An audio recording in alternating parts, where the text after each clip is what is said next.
बिस्मिल्लाहिर्रहमानिर्रहीम। अस्सलाम वालेकुम स्टूडेंट्स। लास्ट लेक्चर्स में हमने डेटाबेस सिस्टम के बारे में और उसके मॉडल्स के बारे में डिस्कस किया था। आज का हमारा टॉपिक है डेटाबेस मैनेजमेंट सिस्टम। हम देखते हैं कि डेटाबेस मैनेजमेंट सिस्टम क्या है। Database management system is a collection of programs that are used to create, maintain and access database in a convenient and efficient manner. DBMS एक ऐसा software है जो डेटाबेस को क्रिएट करने में और मेंटेन करने में और यूज़र के लिए एक्सेसिबल बनाने में हेल्प करता है। इसके लिए DBMS एक ऐसा सॉफ्टवेयर यूज़ करता है जो ओवरऑल डेटाबेस के स्ट्रक्चर को कंट्रोल करता है। उस सॉफ्टवेयर का नाम है database manager. Different organisations DBMS को यूज़ करती हैं। DBMS के बहुत सारे फीचर्स हैं। ये किसी स्पेसिफिक पर्पस के लिए यूज़ नहीं होता, बल्कि डिफरेंट ऑर्गेनाइजेशन डिफरेंट पर्पस के लिए DBMS को यूज़ करती हैं। इसकी फ़ीचर्स भी हम डिस्कस करेंगे आज के लेक्चर में और ऑब्जेक्टिव्स भी डिस्कस करेंगे। स्टूडेंट्स, इसके ऑब्जेक्टिव्स जो हैं वो ये हैं: शेयरेबिलिटी, नंबर 2 अवेलेबिलिटी, नंबर 3 इवॉल्वेबिलिटी और नंबर 4 डेटाबेस इंटेग्रिटी। इन तमाम ऑब्जेक्टिव्स को अचीव करते हुए DBMS यानी डेटाबेस मैनेजमेंट सिस्टम जो है वो एक इंटरफेस का रोल प्ले करता है यूज़र्स और एप्लीकेशन प्रोग्राम और डेटाबेस के दरमियान।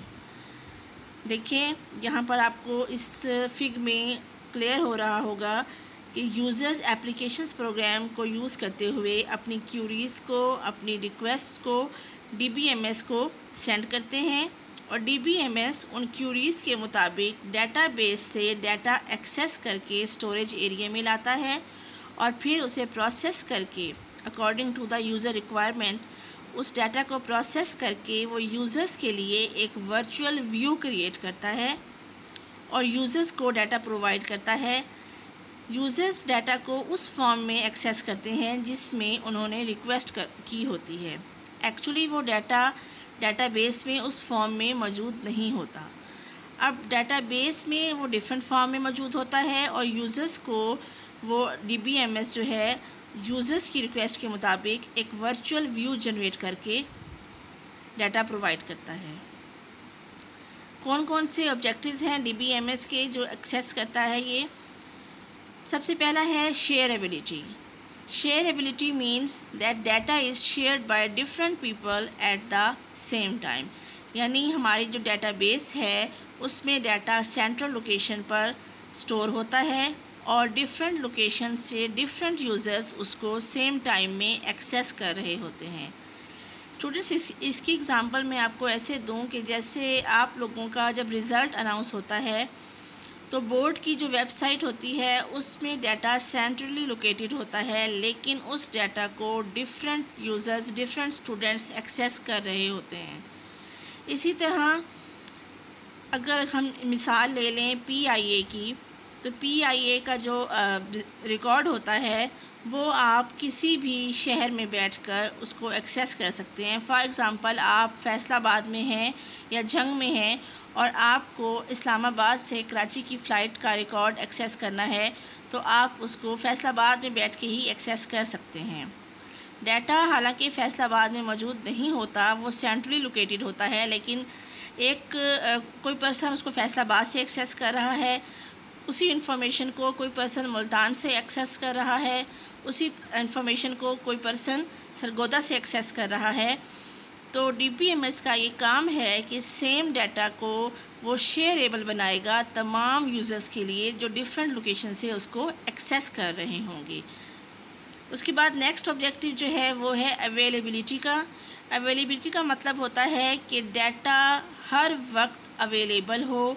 यूज़र्स जिस वक्त भी डाटा डिमांड करें उस वक्त DBMS उन्हें डाटा प्रोवाइड करे। वो ऐसा कोई एक्सक्यूज़ ना दे कि इस वक्त डाटा नहीं दिया जा रहा। 24 आवर्स डाटा अवेलेबल हो। आप देखें कि आप बोर्ड की वेबसाइट को या कोई भी वेबसाइट जो के डाटाबेस को जिन्होंने क्रिएट की हुई है उसको अगर आप किसी भी वेबसाइट पे डाटाबेस को एक्सेस करते हैं तो वो आप चाहे रात के 2 बजे एक्सेस करें, चाहे दिन के 2 बजे एक्सेस करें, आपको डाटा जो है अवेलेबल किया जाता है। आप बैंक की वेबसाइट पे चले जाएं, या आप ATM पे चले जाते हैं, या अगर आप ऑनलाइन बैंकिंग कर रहे हैं तो आप 24 घंटों में किसी भी वक्त बैंक की डेटाबेस को एक्सेस करेंगे तो डाटा आपको अवेलेबल होगा। थर्ड जो इसका ऑब्जेक्टिव है DBMS का, वो है इवॉल्वेबिलिटी का। इवॉल्वेबिलिटी का मतलब ये होता है कि DBMS provide facility to change the database due to increase in user requirements और चेंज इन टेक्नोलॉजी। यानी DBMS डेटाबेस को इस काबिल बनाता है कि अगर यूज़र की रिक्वायरमेंट्स चेंज हो रही हैं या बढ़ रही हैं, या टेक्नोलॉजी में मार्केट में कोई चेंज आया है, तो उसके मुताबिक डेटाबेस को चेंज किया जा सके। इसकी एग्ज़ाम्पल मैं आपको ऐसे देती हूँ कि फॉर एग्ज़ाम्पल हमने अपने कॉलेज की डेटाबेस बनाई है, उसमें हमने इंटर और BSc का जो डाटा एंटर किया है और BS का नहीं किया। अगर हमारे कॉलेज में BS के स्टूडेंट्स एंटर होते हैं, BS कोर्सेज हम स्टार्ट करवाते हैं, तो DBMS डेटाबेस को इस काबिल बनाएगा कि उसमें BS के स्टूडेंट्स का रिकॉर्ड भी ऐड किया जा सके। स्टूडेंट्स, नेक्स्ट ऑब्जेक्टिव जो इसका है वो है डेटाबेस इंटेग्रिटी का। इंटेग्रिटी का मतलब होता है एक्यूरेसी या करेक्टनेस। इसका मतलब ये है कि डेटाबेस को जब एक्सेस किया जाता है या डाटा उसमें एंटर किया जाता है तो वो एक्यूरेटली एंटर हो।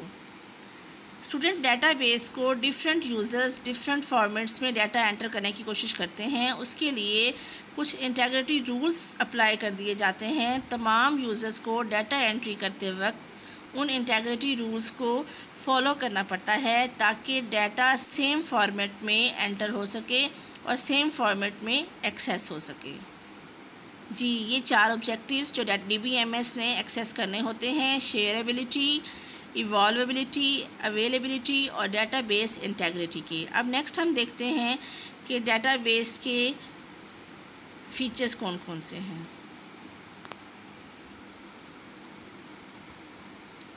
Features of database management system में 6 फीचर्स मैं आपको आज बताऊंगी। सबसे पहला है डाटा डिक्शनरी का।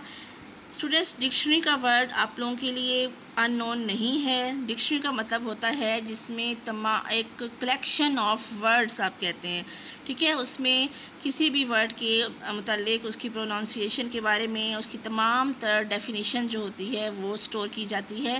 तो जब अब हम बात करते हैं डाटा डिक्शनरी की, तो DBMS में डाटा डिक्शनरी जो स्टोर होगी उसमें डाटा के मुतालिक तमाम इंफॉर्मेशन स्टोर होंगी। डाटा के बारे में तमाम डेफिनेशंस, उसकी मैक्सिमम पॉसिबिलिटीज़, उसके पॉसिबल मीनिंग्स, उस पे जो रूल्स अप्लाई किए गए हैं वो तमाम डाटा डिक्शनरी में स्टोर होते हैं। और इसके अलावा अगर हमने उस पर कोई चेक्स लगाए हुए हैं, पासवर्ड्स लगाए हुए हैं अपने डाटा पे सिक्योरिटी के लिए, तो वो भी डाटा डिक्शनरी में स्टोर हो गए। और इसके अलावा डाटा टाइप्स के बारे में, उसकी फील्ड लेंथ के बारे में और उसके में पॉसिबल वैल्यूज़ जो डाटा में स्टोर हो सकती हैं वो तमाम डाटा डिक्शनरी में डिफ़ाइन की गई होंगी। दूसरा फीचर जो है DBMS का वो है यूटिलिटीज़ का। यूटिलिटीज़ ऐसे प्रोग्राम्स होते हैं जो DBMS की हेल्प करते हैं डेटाबेस को क्रिएट करने में, डेटाबेस को मैनेज करने में और उसे प्रोसेस करने में। यूज़र जो डाटा रिक्वेस्ट करेगा उसको प्रोसेस करने के लिए जो प्रोग्राम्स यूज़ होंगे वो यूटिलिटी प्रोग्राम्स कहलाते हैं। इसके अलावा डेटाबेस की जो हम बात करें कि बैकअप मेंटेन करने के लिए भी यूटिलिटी प्रोग्राम्स यूज़ होंगे, ठीक है। तो थर्ड फीचर जो है इसका वो है क्यूरी लैंग्वेज। स्टूडेंट्स, मैंने आपको बताया कि जब DBMS जो है वो यूज़र और डेटाबेस के दरमियान में इंटरफेस प्रोवाइड करता है, तो यूज़र्स ने जब अपनी रिक्वेस्ट DBMS को देनी है कि मुझे ये डाटा चाहिए, तो वो जिस स्टेटमेंट को लिख कर जिस स्टेटमेंट की फॉर्म में अपनी रिक्वेस्ट देगा दैट इज़ कॉल्ड क्यूरी। उस स्टेटमेंट को लिखने के लिए एक ख़ास लैंग्वेज इस्तेमाल होती है, structured Curie language. Simple plain English statement users नहीं देंगे, बल्कि स्ट्रक्चर्ड क्यूरी लैंग्वेज को यूज़ करते हुए यूज़र अपनी रिक्वेस्ट जो है वो DBMS को देगा। नेक्स्ट फीचर जो है DBMS का वो है रिपोर्ट जनरेटर। रिपोर्ट जनरेटर एक ऐसा सॉफ्टवेयर है जो तमाम ट्रांजैक्शंस जो डेटाबेस पे अब हम अप्लाई कर रहे हैं उन तमाम ट्रांजैक्शंस की डे बाय डे या hourly one after the hour जो है वो उसकी एक रिपोर्ट जनरेट कर सकते हैं हम उससे ग्राफिकल फॉर्म में, ताकि हमारे पास DBMS की जो कारकर्दगी है वो साथ साथ हम उसको देख सकें। नेक्स्ट फीचर जो है DBMS का वो एक्सेस सिक्योरिटी है।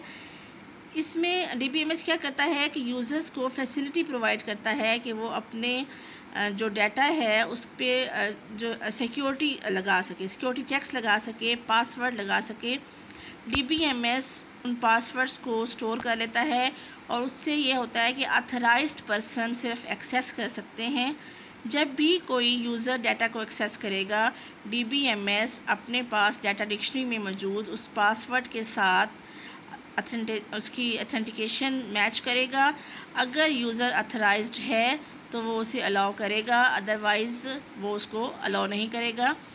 नेक्स्ट फीचर जो है सबसे लास्ट ये है बैकअप एंड रिकवरी का। अभी मैंने पहले बात की आपको कि यूटिलिटी प्रोग्राम्स यूज़ होते हैं DBMS डेटाबेस का बैकअप जनरेट करने के लिए इन यूटिलिटी प्रोग्राम्स को यूज़ करता है और सारी हमारे पास जो डेटाबेस में इंपॉर्टेंट डाटा है उसका बैकअप बनाया जाता है।